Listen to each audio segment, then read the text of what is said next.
So I'll be showing you how to turn off the camera timer on your iPhone.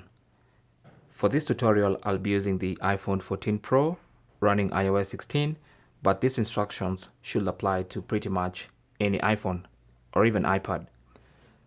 So go to the camera app, and if you have a timer enabled, then anytime you press the shutter button, it's going to go through the timer depending on how much time has been set before it eventually takes the photo.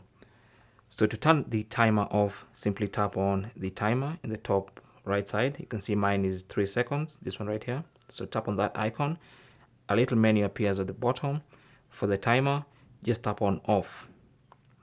And you should see the timer icon disappear from the top of your screen. And now when you press the shutter button, there'll be no timer.